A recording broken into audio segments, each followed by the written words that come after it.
হে হারুন, হে হারুন, হে উম্মাদ, তোমার কখন বুদ্ধি হবে? পাগল আমি নাকি তুমি? হ্যাঁ, আমি তো নিজেকে বুদ্ধিমান বলে মনে করি।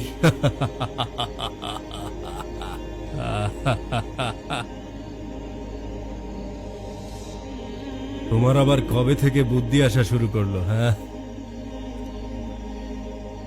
কারণ আমি জানি তোমার এই প্রসাদ অস্থায়ী আর এই কবর স্থায়ী, তাই আমি একে আবাদ করছি।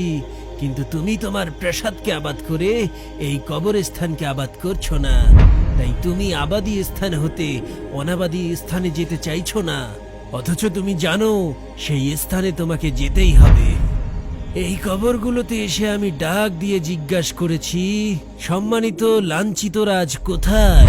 রাজত্বের কারণে দাম্ভিক ব্যক্তিগণ আজ কোথায়? কোথায় আজ অহংকারী প্রশংসিত ব্যক্তিগণ?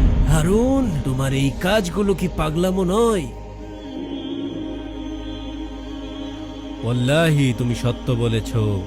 আমাকে আরো নসিহত করো।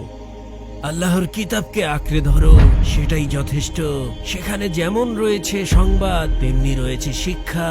তোমার কোনো প্রয়োজন থাকলে বলো, আমি পূরণ করে দেব। হ্যাঁ, 3টি প্রয়োজন যদি পূরণ করে দিতে পারো, ধন্যবাদ পাওয়ার উপযুক্ত হবে। বলো তাহলে। আমার বয়স বাড়িয়ে দাও। আমি পারবো না। মালাকাল মউত থেকে আমাকে রক্ষা করো। আমার সে সামর্থ্য নেই। আমাকে জান্নাতে প্রবেশ করাও, জাহান্নাম থেকে বাঁচাও। আমার সে শক্তি নেই। তাহলে জেনে রাখো, তুমি বাদশা নও, গোলাম। আর কোনো গোলামের নিকট আমার কোনো প্রয়োজন নেই।